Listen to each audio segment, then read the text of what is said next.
Black Clock Audio Tales is brought to you by BunnySlippers.com and FoundItemClothing.com. Places to go to find cool slippers and even cooler cult film t-shirts. BunnySlippers.com, FoundItemClothing.com. Whether it be zombie slippers or zombie t-shirts, they've got you covered. Black Clock Audio Tales is a daily podcast dedicated to giving you spooky stories, gothic stories, science fiction, horror, whatever we can get our hands on. We've been doing themed months. We'll see if that works in the next year, but hey, so far so good. And we've been having experts on, just like Andrew Grace, who will be joining us like last week at the end of this week, or the beginning of next week, to talk about the Brontë sisters. And this week is part 2 of Jane Eyre. So, yeah, that's chapters, 12 through 26, I think? I don't know. Something like that. Anyway, People's Guide to the Cthulhu Mythos is our monthly show. You can join us for that, where we talk about the Cthulhu Mythos with experts like Ken Hite and Adam Scott Glancy. And also join us for sometime during the month. We always have a cool special from David Heath, whether it be from People's Guide to the Cthulhu Mythos, Black Clock Audio Tales, Dave's Corner of the Universe, will be there. And you can check him out at davescorneroftheuniverse.com or just Google it. And thank you so much. Remember to rate, review, subscribe wherever you do that. And also check out pgttcm.com. Check out the t-shirts and follow us on social media. We are on Facebook, Instagram, YouTube, and all that other good stuff. Black Clock Audio Tales, People's Guide to the Cthulhu Mythos. Google it. All right, here we go. Prepare for a spine-tingling, nerve-shattering podcast featuring all your favorite monsters. You won't believe your ears when you listen to Monster Kid Radio. Hear your host, Derek M. Cook, and his ever-rotating stable of guests discuss your favorite classics and sometimes not-so-classic monster movies. Subscribe to Monster Kid Radio through iTunes or Stitcher, or visit monsterkidradio.net before the next weekly episode of Monster Kid Radio. Go through the archives for interviews with Sarah Karloff, Victoria Price, and Joel Hodgson. Listen to discussions about movies like Creature from the Black Lagoon, Island of Terror, and King Kong. And don't forget convention coverage from Monster Bash and the H.P. Lovecraft Film Festival. Classic Monsters, Modern Talk, and the Head of Rondo Hatton. Only on Monster Kid Radio.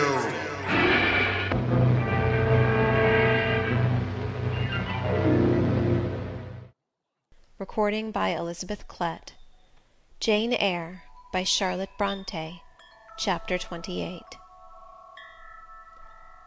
2 days are past. It is a summer evening. The coachman has set me down at a place called Whitcross. He could take me no farther for the sum I had given, and I was not possessed of another shilling in the world.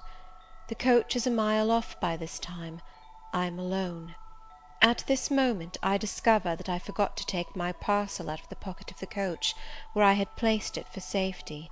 There it remains, there it must remain, and now I am absolutely destitute. Whitcross is no town, nor even a hamlet. It is but a stone pillar set up where 4 roads meet, whitewashed, I suppose, to be more obvious at a distance and in darkness. 4 arms spring from its summit. The nearest town to which these point is, according to the inscription, distant 10 miles, the farthest above 20. From the well-known names of these towns I learn in what county I have lighted, a North Midland shire, dusk with moorland, ridged with mountain. This I see. There are great moors behind and on each hand of me. There are waves of mountains far beyond that deep valley at my feet. The population here must be thin, and I see no passengers on these roads. They stretch out east, west, north, and south, white, broad, lonely. They are all cut in the moor, and the heather grows deep and wild to their very verge.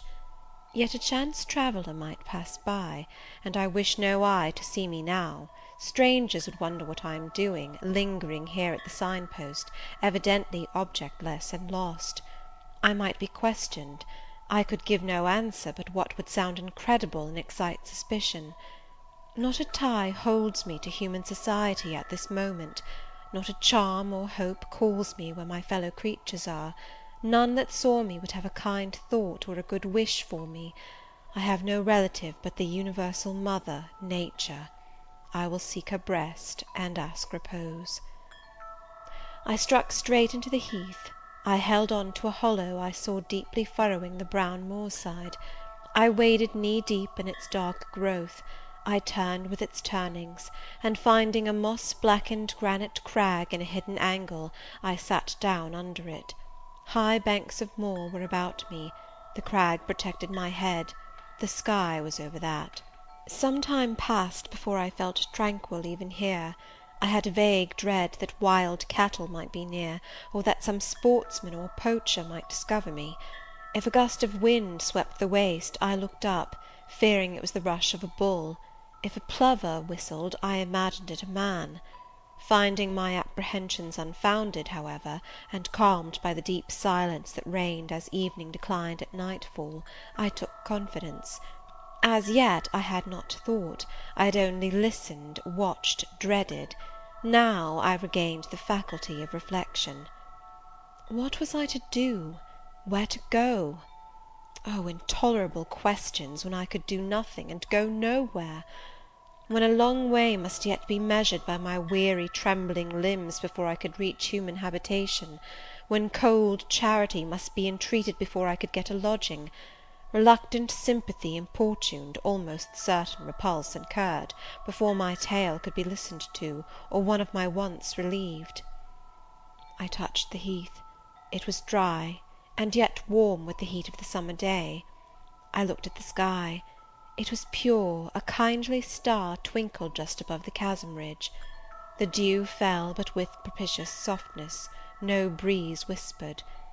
Nature seemed to me benign and good. I thought she loved me, outcast as I was, and I, who from man could anticipate only mistrust, rejection, insult, clung to her with filial fondness. To-night, at least, I would be her guest, as I was her child. My mother would lodge me without money and without price. I had one morsel of bread yet, the remnant of a roll I had bought in a town we passed through at noon with a stray penny, my last coin. I saw ripe bilberries gleaming here and there, like jet beads in the heath. I gathered a handful and ate them with the bread. My hunger, sharp before, was, if not satisfied, appeased by this hermit's meal. I said my evening prayers at its conclusion, and then chose my couch. Beside the crag the heath was very deep. When I lay down, my feet were buried in it. Rising high on each side, it left only a narrow space for the night air to invade. I folded my shawl double, and spread it over me for a coverlet. A low mossy swell was my pillow. Thus lodged, I was not, at least, at the commencement of the night, cold. My rest might have been blissful enough, only a sad heart broke it. It plained of its gaping wounds, its inward bleeding, its riven cords. It trembled for Mr. Rochester and his doom. It bemoaned him with bitter pity. It demanded him with ceaseless longing, and, impotent as a bird with both wings broken, it still quivered its shattered pinions in vain attempts to seek him. Worn out with this torture of thought, I rose to my knees. Night was come, and her planets were risen, a safe, still night, too serene for the companionship of fear. We know that God is everywhere, but certainly we feel his presence most when his works are on the grandest scale spread before us, and it is in the unclouded night sky, where his worlds wheel their silent course, that we read clearest his infinitude, his omnipotence, his omnipresence. I had risen to my knees to pray for Mr. Rochester. Looking up, I, with tear-dimmed eyes, saw the mighty Milky Way. Remembering what it was, what countless systems there swept space like a soft trace of light, I felt the might and strength of God. Sure was I of his efficiency to save what he had made. Convinced I grew that neither earth should perish, nor one of the souls it treasured. I turned my prayer to thanksgiving.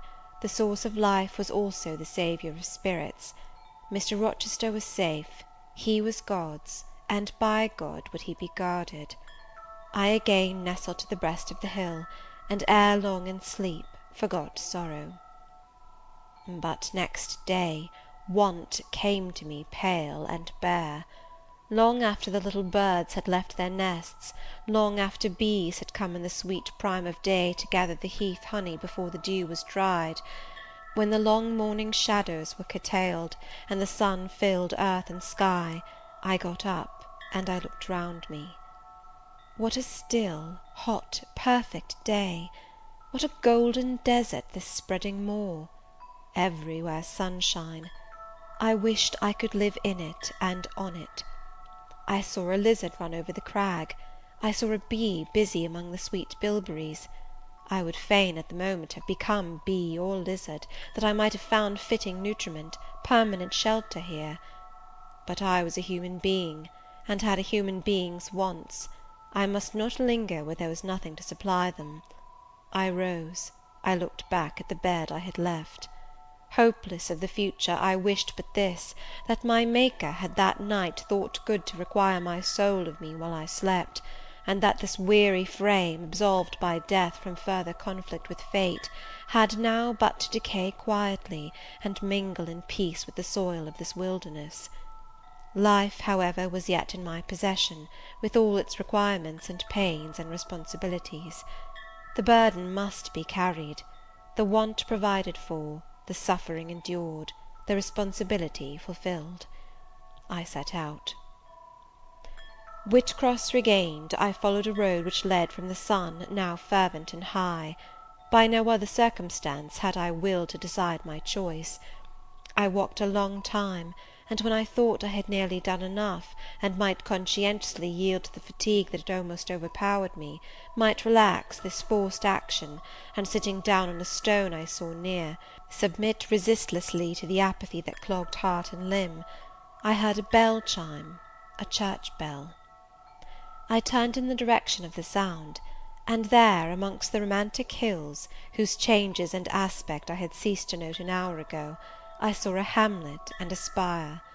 All the valley at my right hand was full of pasture fields, and cornfields, and wood, and a glittering stream ran zigzag through the varied shades of green, the mellowing grain, the sombre woodland, the clear and sunny lea. Recalled by the rumbling of wheels to the road before me, I saw a heavily laden waggon labouring up the hill, and not far beyond were 2 cows and their drover. Human life and human labour were near. I must struggle on, strive to live and bend to toil like the rest. About 2 o'clock p.m. I entered the village. At the bottom of its one street there was a little shop with some cakes of bread in the window. I coveted a cake of bread. With that refreshment I could perhaps regain a degree of energy. Without it, it would be difficult to proceed. The wish to have some strength and some vigour returned to me as soon as I was amongst my fellow beings. I felt it would be degrading to faint with hunger on the causeway of a hamlet. Had I nothing about me I could offer in exchange for one of those rolls? I considered. I had a small silk handkerchief tied round my throat. I had my gloves. I could hardly tell how men and women in extremities of destitution proceeded. I did not know whether either of these articles would be accepted. Probably they would not, but I must try. I entered the shop. A woman was there. Seeing a respectably dressed person, a lady, as she supposed, she came forward with civility. How could she serve me? I was seized with shame. My tongue would not utter the request I had prepared. I dared not offer her the half-worn gloves, the creased handkerchief. Besides, I felt it would be absurd. I only begged permission to sit down a moment, as I was tired. Disappointed in the expectation of a customer, she coolly acceded to my request. She pointed to a seat. I sank into it. I felt sorely urged to weep, but conscious how unreasonable such a manifestation would be, I restrained it. Soon I asked her if there were any dressmaker or plain workwoman in the village. Yes, 2 or 3, quite as many as there was employment for. I reflected. I was driven to the point now. I was brought face to face with necessity. I stood in the position of one without a resource, without a friend, without a coin. I must do something. What?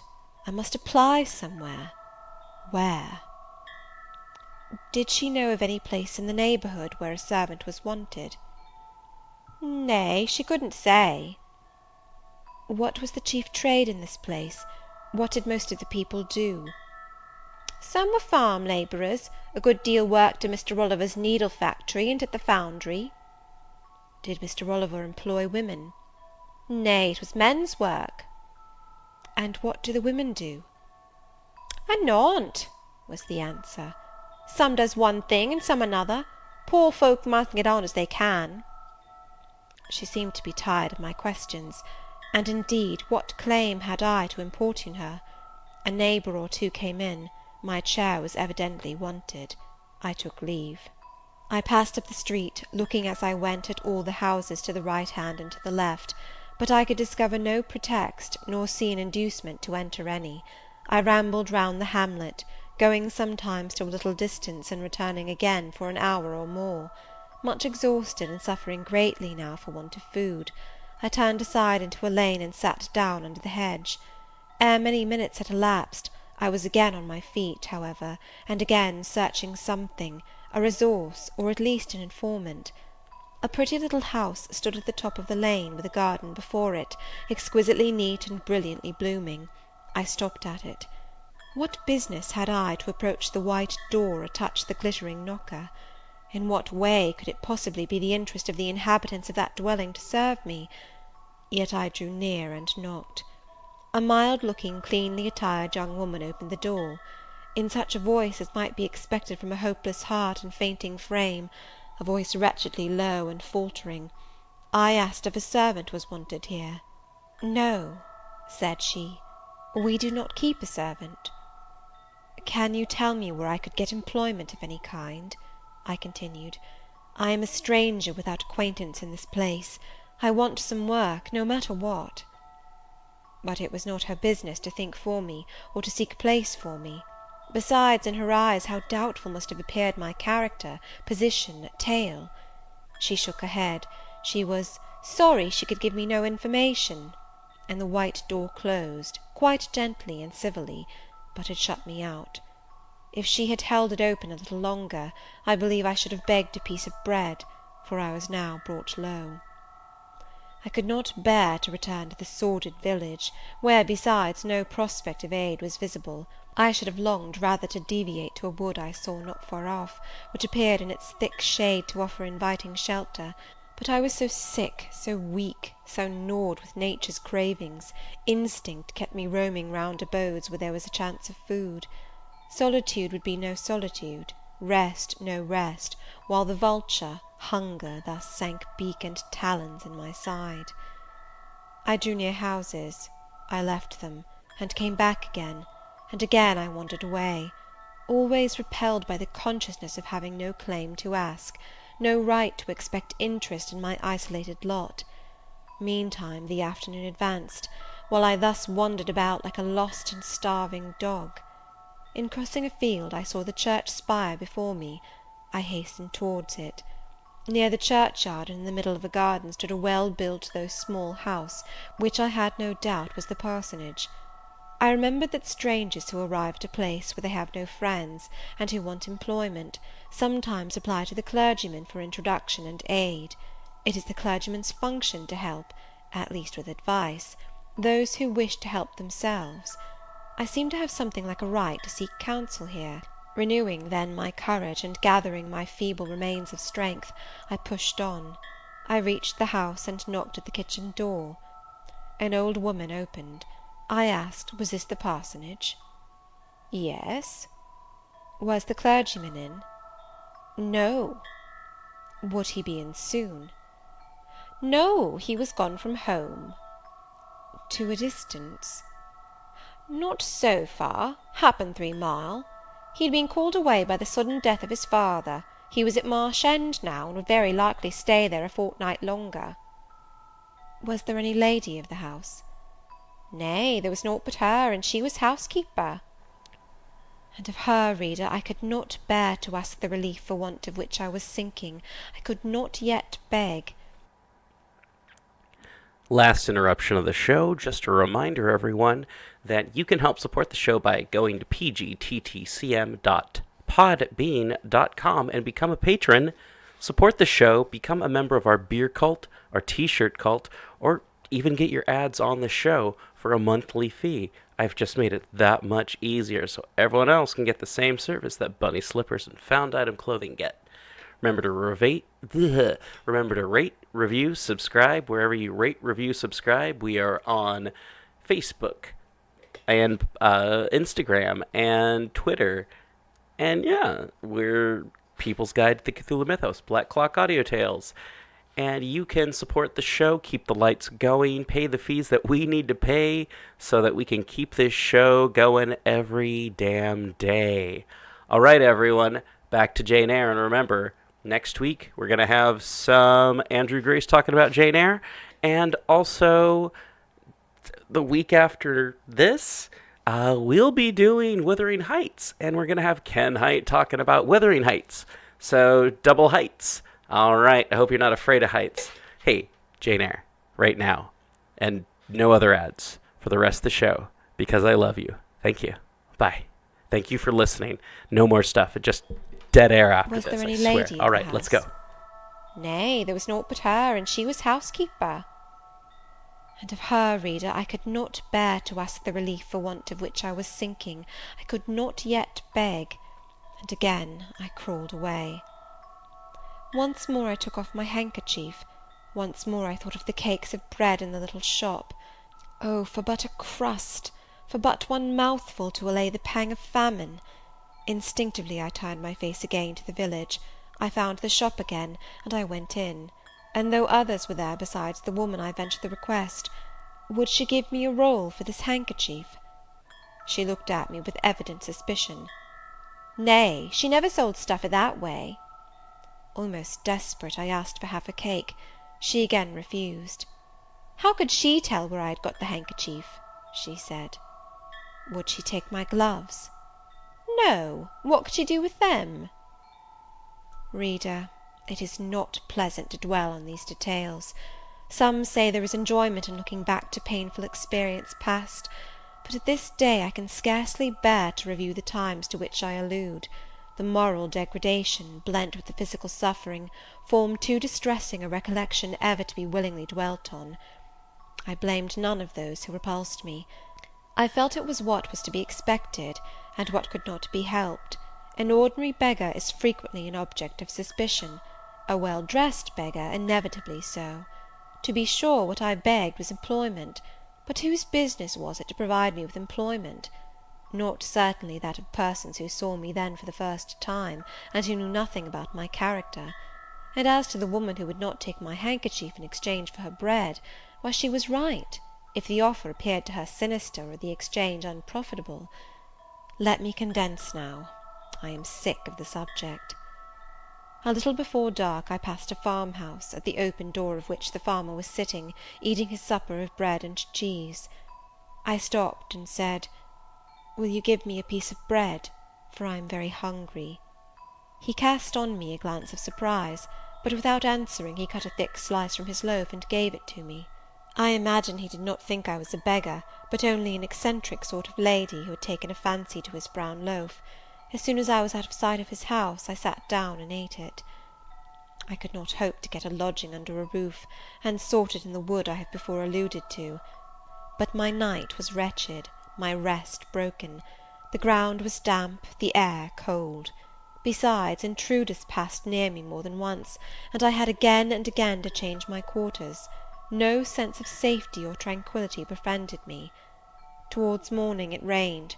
The whole of the following day was wet. Do not ask me, reader, to give a minute account of that day. As before I sought work, as before I was repulsed, as before I starved. But once did food pass my lips. At the door of a cottage I saw a little girl about to throw a mess of cold porridge into a pig trough. Will you give me that? I asked. She stared at me. Mother, she exclaimed, there is a woman wants me to give her this porridge. "Well, lass," replied a voice within, "give it her if she's a beggar. T' pig don't want it." The girl emptied the stiffened mould into my hand, and I devoured it ravenously. As the wet twilight deepened, I stopped in a solitary bridle path which I had been pursuing an hour or more. "My strength is quite failing me," I said in a soliloquy. "I feel I cannot go much farther.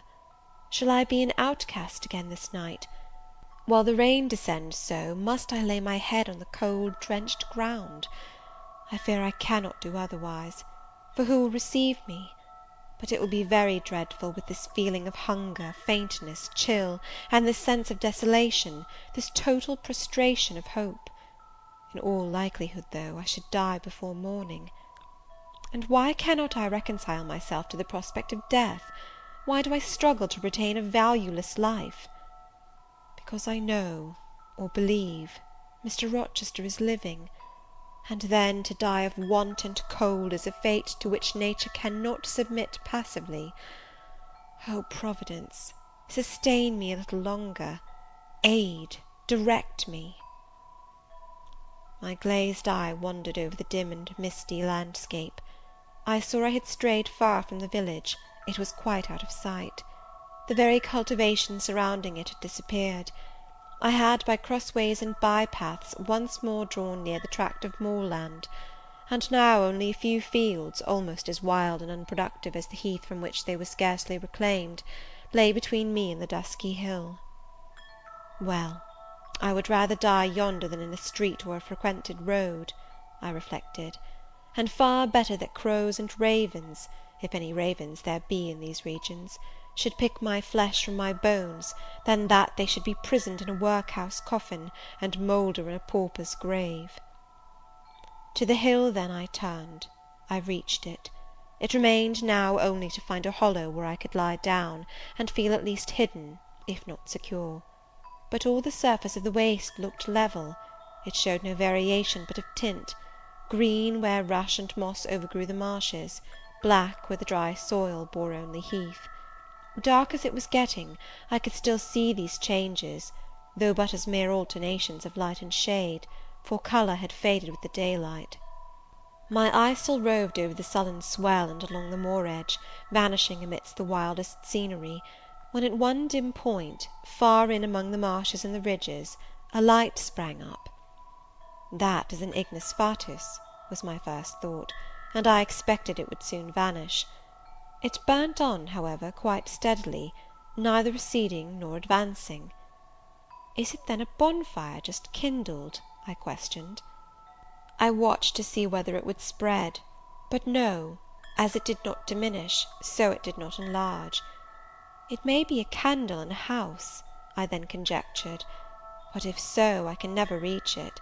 It is much too far away, and were it within a yard of me, what would it avail? I should but knock at the door to have it shut in my face. And I sank down where I stood, and hid my face against the ground. I lay still a while. The night wind swept over the hill and over me, and died moaning in the distance. The rain fell fast, wetting me afresh to the skin. Could I but have stiffened to the still frost, the friendly numbness of death, it might have pelted on, I should not have felt it, but my yet living flesh shuddered at its chilling influence. I rose ere long. The light was yet there, shining dim but constant through the rain. I tried to walk again. I dragged my exhausted limbs slowly towards it. It led me aslant over the hill, through a wide bog, which would have been impassable in winter, and was splashy and shaking even now in the height of summer. Here I fell twice, but as often I rose and rallied my faculties. This light was my forlorn hope. I must gain it. Having crossed the marsh, I saw a trace of white over the moor. I approached it. It was a road or a track. It led straight up to the light, which now beamed from a sort of knoll, amidst a clump of trees, firs, apparently, from what I could distinguish of the character of their forms and foliage through the gloom. My star vanished as I drew near. Some obstacle had intervened between me and it. I put out my hand to feel the dark mass before me. I discriminated the rough stones of a low wall. Above it something like palisades, and within a high and prickly hedge. I groped on. Again a whitish object gleamed before me. It was a gate, a wicket. It moved on its hinges as I touched it. On each side stood a sable bush, holly or yew. Entering the gate and passing the shrubs, the silhouette of a house rose to view, black, low, and rather long, but the guiding light shone nowhere. All was obscurity. Were the inmates retired to rest? I feared it must be so. In seeking the door I turned an angle. There shot out the friendly gleam again, from the lozenged panes of a very small latticed window, within a foot of the ground, made still smaller by the growth of ivy or some other creeping plant, whose leaves clustered thick over the portion of the house wall in which it was set. The aperture was so screened and narrow that curtain or shutter had been deemed unnecessary, and when I stooped down and put aside the spray of foliage shooting over it, I could see all within. I could see clearly a room with a sanded floor, clean scoured, a dresser of walnut with pewter plates ranged in rows, reflecting the redness and radiance of a glowing peat fire. I could see a clock, a white deal table, some chairs. The candle, whose ray had been my beacon, burnt on the table, and by its light an elderly woman, somewhat rough-looking, but scrupulously clean, like all about her, was knitting a stocking. I noticed these objects cursorily only. In them there was nothing extraordinary. A group of more interest appeared near the hearth, sitting still amidst the rosy peace and warmth suffusing it. Two young graceful women, ladies in every point, sat, one in a low rocking-chair, the other on a lower stool. Both wore deep mourning of crape and bombazine, which sombre garb singularly set off very fair necks and faces. A large old pointed dog rested its massive head on the knee of one girl. In the lap of the other was cushioned a black cat. A strange place was this humble kitchen for such occupants. Who were they? They could not be the daughters of the elderly person at the table, for she looked like a rustic, and they were all delicacy and cultivation. I had nowhere seen such faces as theirs, and yet, as I gazed on them, I seemed intimate with every lineament. I cannot call them handsome, they were too pale and grave for the word. As they each bent over a book, they looked thoughtful almost to severity. A stand between them supported a second candle and two great volumes, to which they frequently referred, comparing them seemingly with the smaller books they held in their hands, like people consulting a dictionary to aid them in the task of translation. This scene was as silent as if all the figures had been shadows, and the firelit apartment a picture. So hushed was it, I could hear the cinders fall from the grate, the clock tick in its obscure corner, and I even fancied I could distinguish the click-click of the woman's knitting needles. When, therefore, a voice broke the strange stillness at last, it was audible enough to me. "Listen, Diana," said one of the absorbed students. "Franz and old Daniel are together in the night-time, and Franz is telling a dream from which he has awakened in terror. Listen."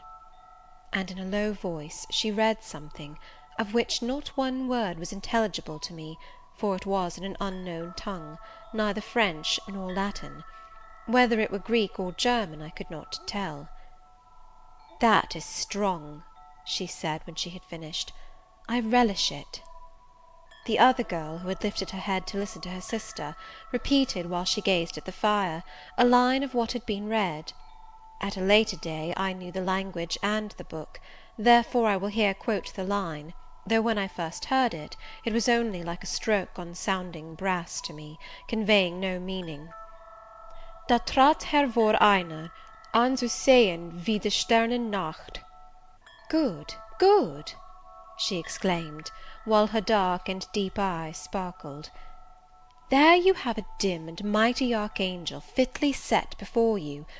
The line is worth 100 pages of fustian.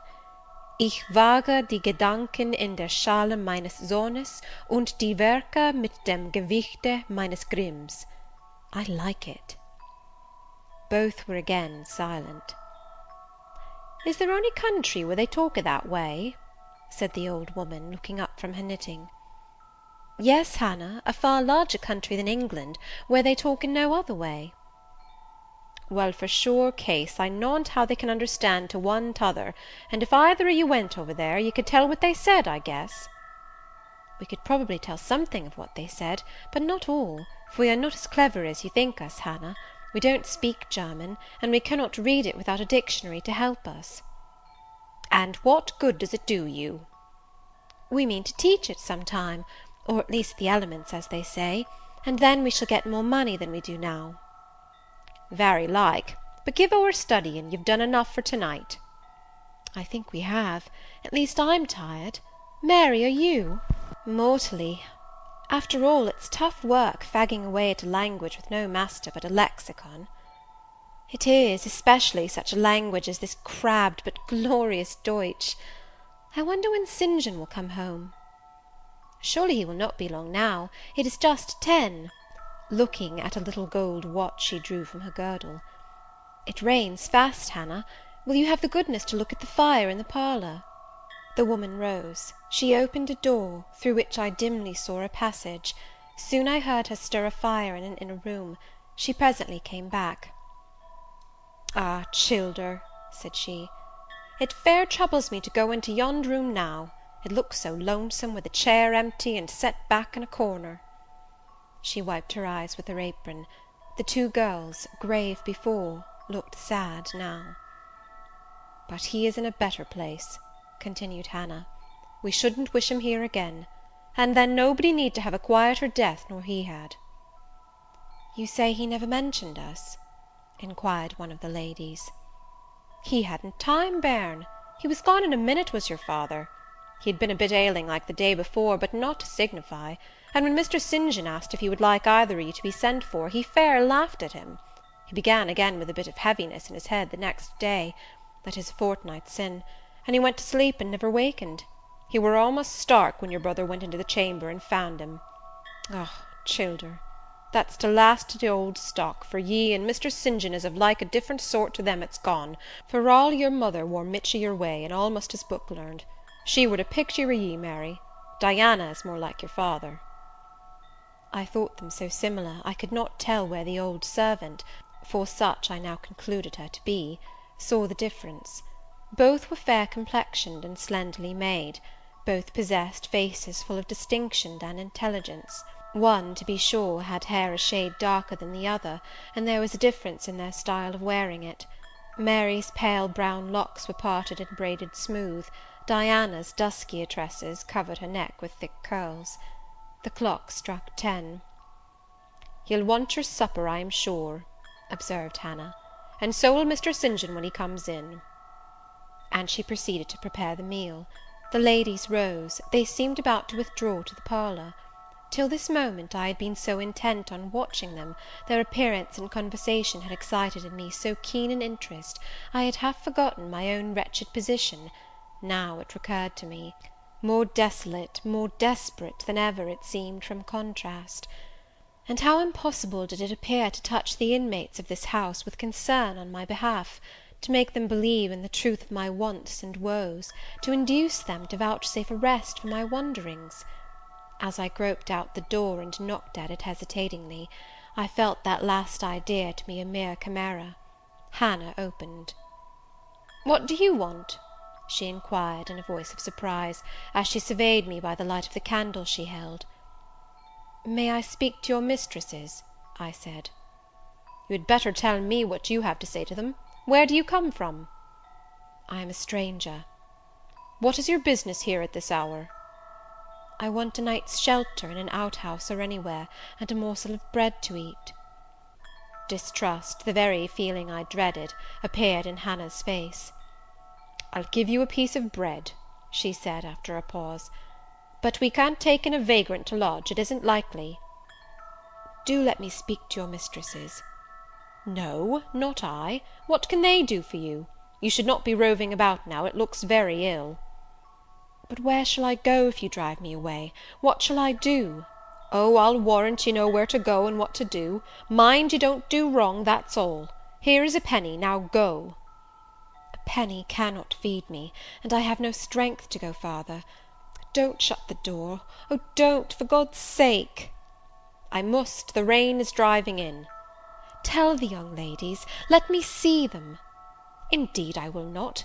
You are not what you ought to be, or you wouldn't make such a noise. Move off." "But I must die if I am turned away." "Not you. I'm feared you'd have some ill plans agate that brings you about folks' houses at this time o' night. If you've any followers, housebreakers, or such like, anywhere near, you may tell 'em we are not by ourselves in the house. We have a gentleman and dogs and guns." Here the honest but inflexible servant clapped the door to, and bolted it within.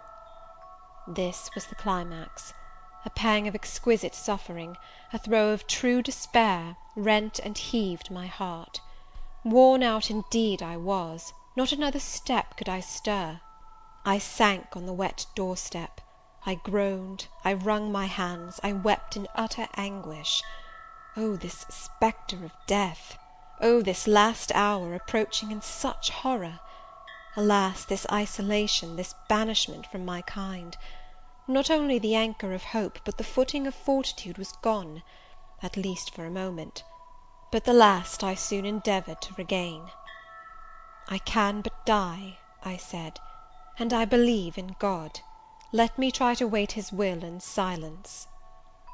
These words I not only thought, but uttered, and thrusting back all my misery into my heart, I made an effort to compel it to remain there, dumb and still. "All men must die," said a voice quite close at hand, "but all are not condemned to meet a lingering and premature doom, such as yours would be if you perished here of want." "Who or what speaks?"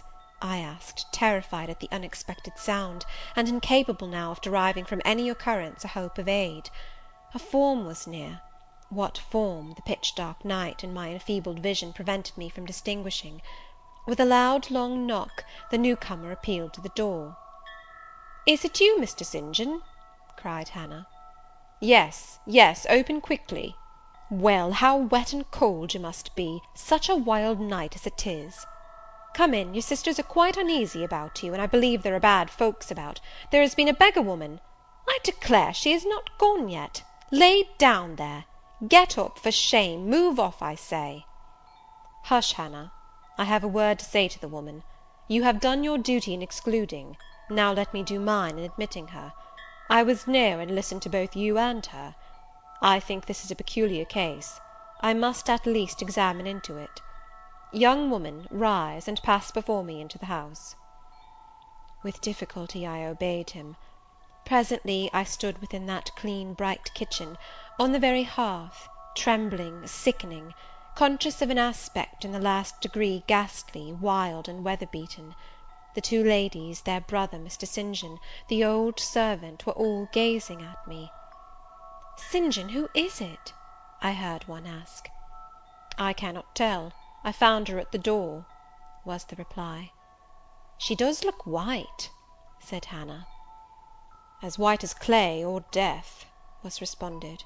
"She will fall. Let her sit." And indeed my head swam. I dropped, but a chair received me. I still possessed my senses, though just now I could not speak. "Perhaps a little water would restore her. Hannah, fetch some. But she is worn to nothing. How very thin, and how very bloodless!" "A mere spectre." "Is she ill, or only famished?" "Famished, I think. Hannah, is that milk? Give it me, and a piece of bread." Diana, I knew her by the long curls which I saw drooping between me and the fire as she bent over me, broke some bread, dipped it in milk, and put it to my lips. Her face was near mine. I saw there was pity in it, and I felt sympathy in her hurried breathing. In her simple words, too, the same balm-like emotion spoke. "Try to eat." "Yes, try," repeated Mary gently, and Mary's hand removed my sodden bonnet and lifted my head. I tasted what they offered me, feebly at first, eagerly soon. "Not too much at first. Restrain her," said the brother. "She has had enough." And he withdrew the cup of milk and the plate of bread. "A little more, St. John. Look at the avidity in her eyes." "No more at present, sister. Try if she can speak now. Ask her her name." I felt I could speak, and I answered, "My name is Jane Elliot." Anxious as ever to avoid discovery, I had before resolved to assume an alias. "And where do you live? Where are your friends?" I was silent. "Can we send for any one you know?" I shook my head. "What account can you give of yourself?" Somehow, now that I had once crossed the threshold of this house, and once was brought face to face with its owners, I felt no longer outcast, vagrant, and disowned by the wide world. I dared to put off the mendicant, to resume my natural manner and character.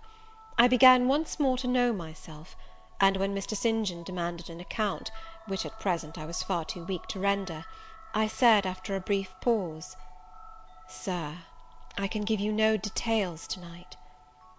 "But what, then," said he, "do you expect me to do for you?" "Nothing," I replied. My strength sufficed but for short answers. Diana took the word. "Do you mean," she asked, "that we have now given you what aid you require, and that we may dismiss you to the moor in the rainy night?" I looked at her. She had, I thought, a remarkable countenance, instinct both with power and goodness. I took sudden courage. Answering her compassionate gaze with a smile, I said, "I will trust you. If I were a masterless and stray dog, I know that you would not turn me from your hearth to-night. As it is, I really have no fear. Do with me and for me as you like, but excuse me from much discourse. My breath is short. I feel a spasm when I speak." All three surveyed me, and all three were silent. "Hannah," said Mr. St. John at last, "let her sit there at present, and ask her no questions. In 10 minutes more, give her the remainder of that milk and bread. Mary and Diana, let us go into the parlour, and talk the matter over." They withdrew. Very soon one of the ladies returned, I could not tell which. A kind of pleasant stupor was stealing over me as I sat by the genial fire. In an undertone she gave some directions to Hannah. Ere long, with the servant's aid, I contrived to mount a staircase. My dripping clothes were removed. Soon a warm, dry bed received me. I thanked God, experienced amidst unutterable exhaustion a glow of grateful joy, and slept. Chapter 28.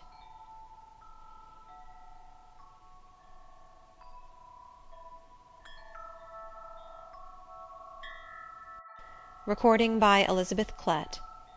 Jane Eyre, by Charlotte Brontë. Chapter 29. The recollection of about 3 days and nights succeeding this is very dim in my mind. I can recall some sensations felt in that interval, but few thoughts framed, and no actions performed. I knew I was in a small room and in a narrow bed. To that bed I seemed to have grown. I lay on it motionless as a stone, and to have torn me from it would have been almost to kill me. I took no note of the lapse of time, of the change from morning to noon, from noon to evening. I observed when any one entered or left the apartment. I could even tell who they were. I could understand what was said when the speaker stood near to me, but I could not answer. To open my lips or move my limbs was equally impossible. Hannah, the servant, was my most frequent visitor. Her coming disturbed me. I had a feeling that she wished me away, that she did not understand me or my circumstances, that she was prejudiced against me. Diana and Mary appeared in the chamber once or twice a day. They would whisper sentences of this sort at my bedside. "It is very well we took her in." "Yes, she would certainly have been found dead at the door in the morning had she been left out all night. I wonder what she has gone through.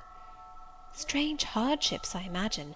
Poor emaciated pallid wanderer. She is not an uneducated person, I should think, by her manner of speaking. Her accent was quite pure, and the clothes she took off, though splashed and wet, were little worn and fine.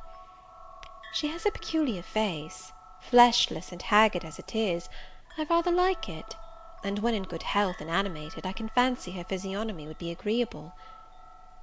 Never once in their dialogues did I hear a syllable of regret at the hospitality they had extended to me, or of suspicion of, or aversion to, myself. I was comforted. Mr. St. John came but once. He looked at me, and said my state of lethargy was the result of reaction from excessive and protracted fatigue. He pronounced it needless to send for a doctor. Nature, he was sure, would manage best, left to herself. He said every nerve had been overstrained in some way, and the whole system must sleep torpid a while. There was no disease. He imagined my recovery would be rapid enough when once commenced. These opinions he delivered in a few words, in a quiet, low voice, and added, after a pause, in the tone of a man little accustomed to expansive comment, "Rather an unusual physiognomy, certainly not indicative of vulgarity or degradation." "Far otherwise," responded Diana. "To speak truth, St. John, my heart rather warms to the poor little soul. I wish we may be able to benefit her permanently." "That is hardly likely," was the reply. "You will find she is some young lady who has had a misunderstanding with her friends, and has probably injudiciously left them. We may perhaps succeed in restoring her to them, if she is not obstinate; but I trace lines of force in her face which make me sceptical of her tractability." He stood considering me some minutes, then added, "She looks sensible, but not at all handsome." "She is so ill, St. John." "Ill or well, she would always be plain. The grace and harmony of beauty are quite wanting in those features."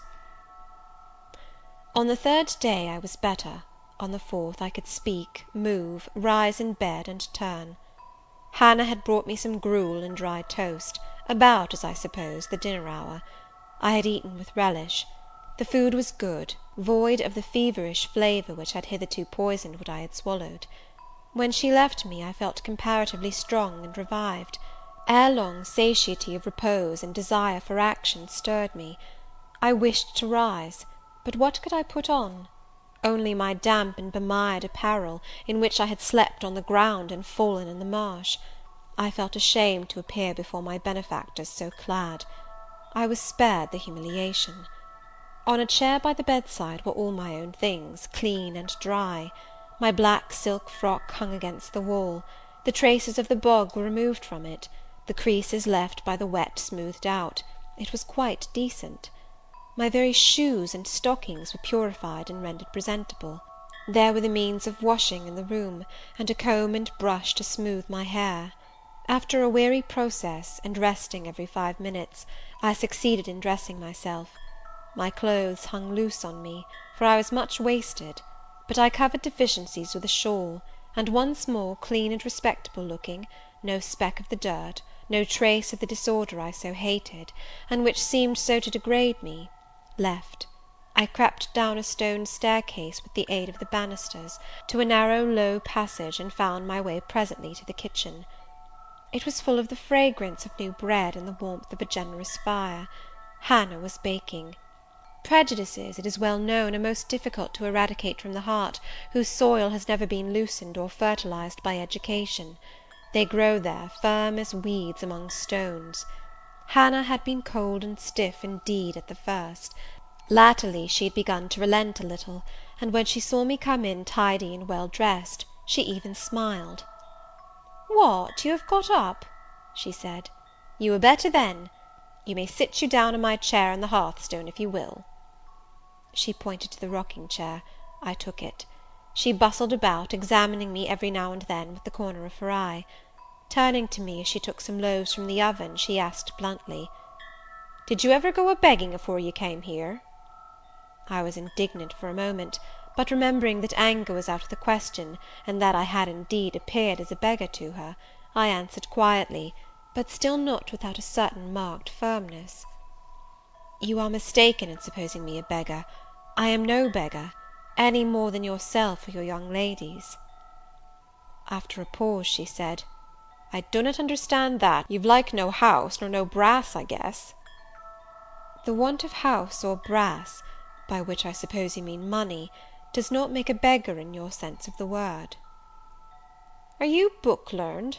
she inquired presently. "Yes, very." "But you've never been to a boarding-school?" "I was at a boarding-school 8 years." She opened her eyes wide. "Whatever cannot you keep yourself for, then?" "I have kept myself, and I trust shall keep myself again. What are you going to do with these gooseberries?" I inquired, as she brought out the basket of the fruit. "Mek 'em into pies." Give them to me, and I'll pick them. Nay, I do not want you to do naught. But I must do something. Let me have them. She consented, and she even brought me a clean towel to spread over my dress, lest, as she said, I should mucky it. You've not been used to servant's work, I see by your hands, she remarked. Happen you've been a dressmaker? No, you are wrong. And now never mind what I have been. Don't trouble your head further about me, but tell me the name of the house where we are. Some calls it Marsh End, and some calls it Moor House. And the gentleman who lives here is called Mr. St. John. Nay, he doesn't live here, he's only staying a while. When he is at home, he's in his own parish at Morton. That village a few miles off. Ay. And what is he? He is a parson. I remembered the answer of the old housekeeper at the parsonage when I had asked to see the clergyman. This, then, was his father's residence? Ay, old Mr. Rivers lived here, and his father and his grandfather and great-grandfather afore him. The name, then, of that gentleman is Mr. St. John Rivers? Ay, St. John is like his Kirsten name. And his sisters are called Diana and Mary Rivers? Yes. Their father is dead. Dead 3 weeks sin of a stroke. They have no mother? The mistress has been dead this many a year. Have you lived with the family long? I've lived here 30 year. I nursed them all 3. That proves you must have been an honest and faithful servant. I will say so much for you, though you have had the incivility to call me a beggar. She again regarded me with a surprised stare. I believe, she said, I was quite mista'en in my thoughts o' you, but there is so many cheats goes about, you mun forgive me. And though, I continued rather severely, you wished to turn me from the door on a night when you should not have shut out a dog. Well, it was hard, but what can a body do? I thought more of the children nor of myself. Poor things, they've like nobody to take care of 'em but me. I'm like to look sharpish. I maintained a grave silence for some minutes. You munnot think too hardly of me, she again remarked. But I do think hardly of you, I said, and I'll tell you why. Not so much because you refused to give me shelter, or regarded me as an impostor, as because you just now made it a species of reproach that I had no brass and no house. Some of the best people that ever lived have been as destitute as I am, and if you are a Christian, you ought not to consider poverty a crime. No more I ought, said she. Mr. St. John tells me so too, and I see I were wrong, but I've a clear different notion on you now to what I had. You look a rate down dacent little cratur. That will do. I forgive you now. Shake hands. She put her flowery and horny hand into mine. Another and heartier smile illumined her rough face, and from that moment we were friends. Hannah was evidently fond of talking. While I picked the fruit, and she made the paste for the pies, she proceeded to give me sundry details about her deceased master and mistress, and the childer, as she called the young people. Old Mr. Rivers, she said, was a plain enough man, but a gentleman, and of as ancient a family as could be found. Marsh End had belonged to the Rivers ever since it was a house, and it was, she affirmed, abone 200 year old, for all it looked but a small humble place, not to compare with Mr. Oliver's grand hall down in Morton Vale. But she could remember Bill Oliver's father a journeyman needle-maker, and the Rivers were gentry the old days of the Henrys, as anybody might see by looking into the registers of Morton Church vestry. Still, she allowed, the old maester was like other folk, not mick of the common way, stark mad as shooting and farming and such like. The mistress was different.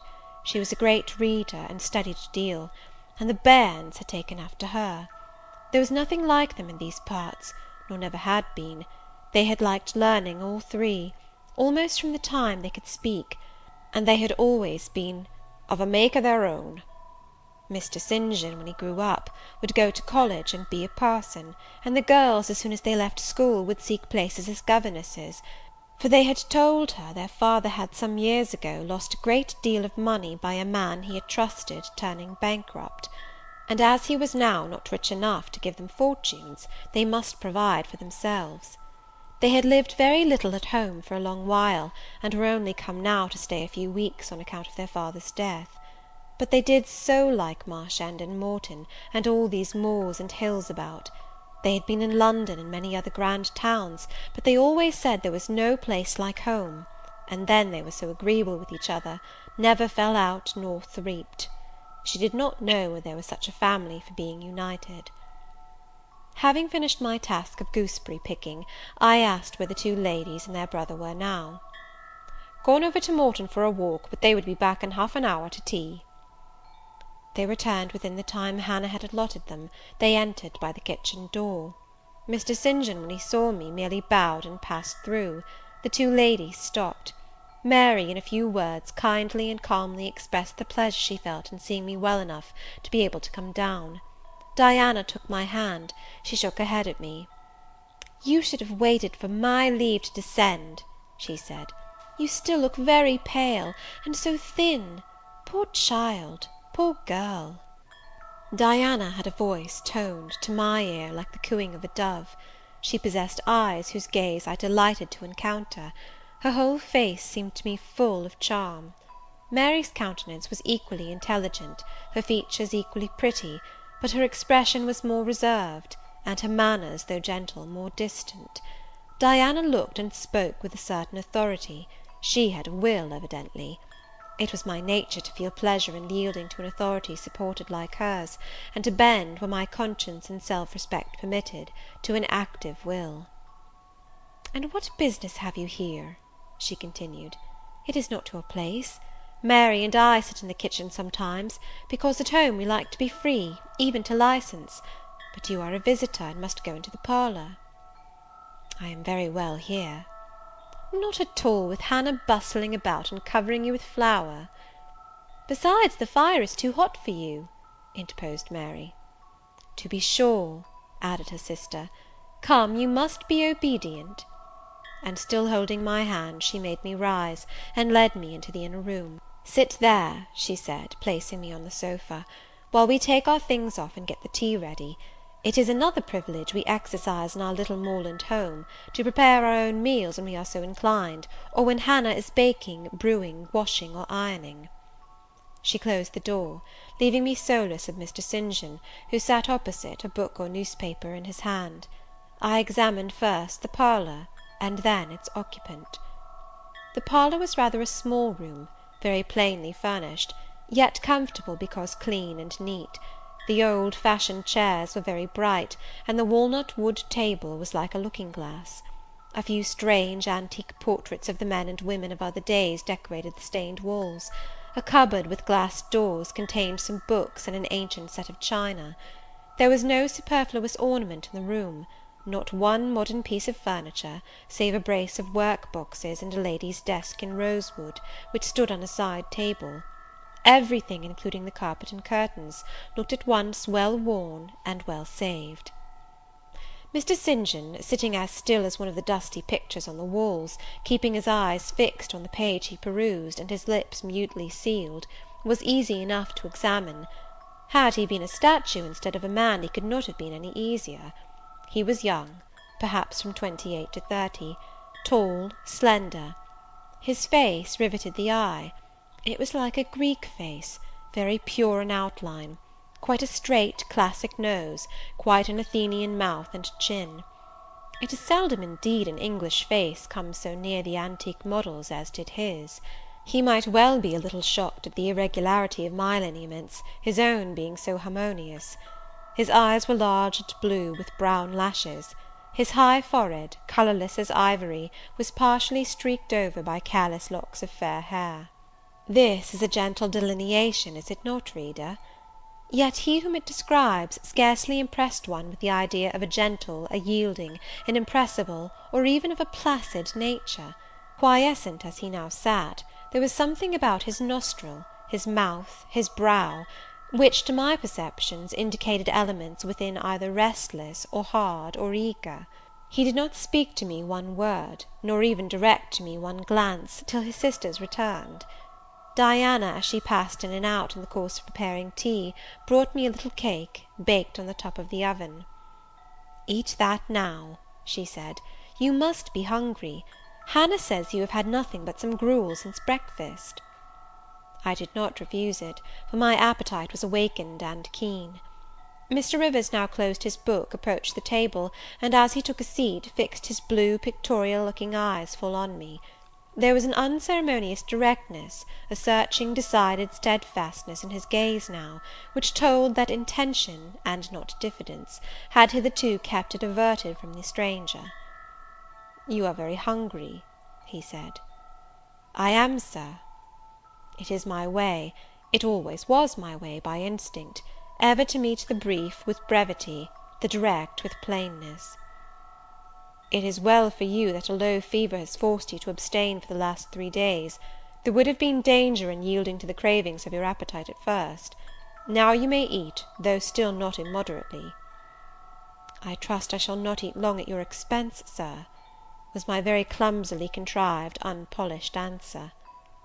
"No," he said coolly, "when you have indicated to us the residence of your friends, we can write to them, and you may be restored to home." "That, I must plainly tell you, is out of my power to do, being absolutely without home and friends." The three looked at me, but not distrustfully. I felt there was no suspicion in their glances, there was more of curiosity. I speak particularly of the young ladies. St. John's eyes, though clear enough in a literal sense, in a figurative one were difficult to fathom. He seemed to use them rather as instruments to search other people's thoughts, than as agents to reveal his own; the which combination of keenness and reserve was considerably more calculated to embarrass than to encourage. "Do you mean to say," he asked, "that you are completely isolated from every connection?" "I do. Not a tie links me to any living thing, not a claim do I possess to admittance under any roof in England." "A most singular position at your age."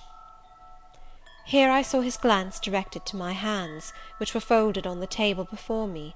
I wondered what he sought there. His words soon explained the quest. "You have never been married?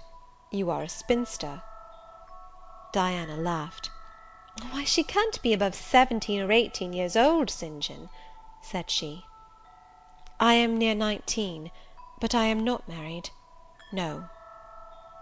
I felt a burning glow mount to my face, for bitter and agitating recollections were awakened by the allusion to marriage. They all saw the embarrassment and the emotion. Diana and Mary relieved me by turning their eyes elsewhere than to my crimsoned visage, but the colder and sterner brother continued to gaze, till the trouble he had excited forced out tears as well as colour. "Where did you last reside?" he now asked. "You are too inquisitive, St. John," murmured Mary in a low voice; but he leaned over the table, and required an answer by a second firm and piercing look. "The name of the place where, and of the person with whom I lived, is my secret," I replied concisely. "Which, if you like, you have, in my opinion, a right to keep, both from St. John and from every other questioner," remarked Diana. "Yet, if I know nothing about you or your history, I cannot help you," he said. "And you need help, do you not?" "I need it, and I seek it so far, Sir, that some true philanthropist will put me in the way of getting work which I can do, and the remuneration for which will keep me, if but in the barest necessities of life." "I know not whether I am a true philanthropist, yet I am willing to aid you to the utmost of my power in a purpose so honest. First, then, tell me what you have been accustomed to do, and what you can do." I had now swallowed my tea. I was mightily refreshed by the beverage, as much so as a giant with wine. It gave new tone to my unstrung nerves, and enabled me to address this penetrating young judge steadily. "Mr. Rivers," I said, turning to him, and looking at him as he looked at me, openly and without diffidence, "you and your sisters have done me a great service, the greatest man can do his fellow being. You have rescued me, by your noble hospitality, from death. This benefit conferred gives you an unlimited claim on my gratitude, and a claim, to a certain extent, on my confidence. I will tell you as much of the history of the wanderer you have harboured, as I can tell without compromising my own peace of mind, my own security, moral and physical, and that of others. I am an orphan, the daughter of a clergyman. My parents died before I could know them. I was brought up a dependent, educated in a charitable institution. I will even tell you the name of the establishment, where I passed 6 years as a pupil, and 2 as a teacher. Lowood Orphan Asylum, shire. You will have heard of it, Mr. Rivers. The Reverend Robert Brocklehurst is the treasurer. I have heard of Mr. Brocklehurst, and I have seen the school. I left Lowood nearly a year since to become a private governess. I obtained a good situation, and was happy. This place I was obliged to leave 4 days before I came here. The reason of my departure I cannot and ought not to explain. It would be useless, dangerous, and would sound incredible. No blame attached to me. I am as free from culpability as any one of you 3.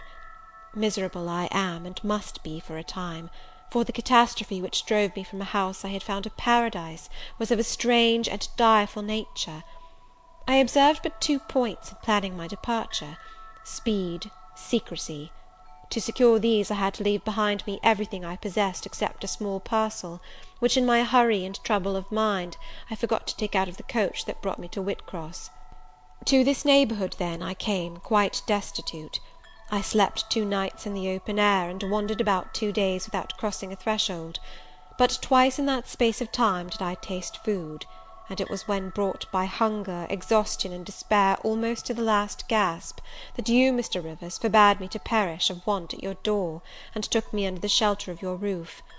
I know all your sisters have done for me since, for I have not been insensible during my seeming torpor, and I owe to their spontaneous, genuine, genial compassion as large a debt as to your evangelical charity. "Don't make her talk any more now, St. John," said Diana, as I paused. "She is evidently not yet fit for excitement. Come to the sofa and sit down now, Miss Elliot." I gave an involuntary half start at hearing the alias. I had forgotten my new name. Mr. Rivers, whom nothing seemed to escape, noticed it at once. "You said your name was Jane Elliot," he observed. "I did say so, and it is the name by which I think it expedient to be called at present; but it is not my real name, and when I hear it, it sounds strange to me." "Your real name you will not give?" "No. I fear discovery above all things, and whatever disclosure would lead to it, I avoid." "You are quite right, I am sure," said Diana. "Now do, brother, let her be at peace a while." But when St. John had mused a few moments, he recommenced as imperturbably and with as much acumen as ever. "You would not like to be long dependent on our hospitality. You would wish, I see, to dispense as soon as may be with my sister's compassion, and above all with my charity. I am quite sensible of the distinction drawn, nor do I resent it; it is just. You desire to be independent of us?" "I do. I have already said so. Show me how to work, or how to seek work; that is all I now ask. Then let me go, if it be but to the meanest cottage; but till then allow me to stay here. I dread another essay of the horrors of homeless destitution." "Indeed you shall stay here," said Diana, putting her white hand on my head. "You shall," repeated Mary, in the tone of undemonstrative sincerity which seemed natural to her. "My sisters, you see, have a pleasure in keeping you," said Mr. St. John, "as they would have a pleasure in keeping and cherishing a half-frozen bird, some wintry wind might have driven through their casement. I feel more inclination to put you in the way of keeping yourself, and shall endeavour to do so; but observe, my sphere is narrow. I am but the incumbent of a poor county parish; my aid must be of the humblest sort. And if you are inclined to despise the day of small things, seek some more efficient succour than such as I can offer." "She has already said that she is willing to do anything honest she can do," answered Diana for me. "And you know, St. John, she has no choice of helpers; she's forced to put up with such crusty people as you." "I will be a dressmaker, I will be a plain workwoman, I will be a servant, a nurse girl, if I can be no better," I answered. "Right," said Mr. St. John, quite coolly. "If such is your spirit, I promise to aid you in my own time and way." He now resumed the book with which he had been occupied before tea. I soon withdrew, for I had talked as much and sat up as long as my present strength would permit. End of chapter 29.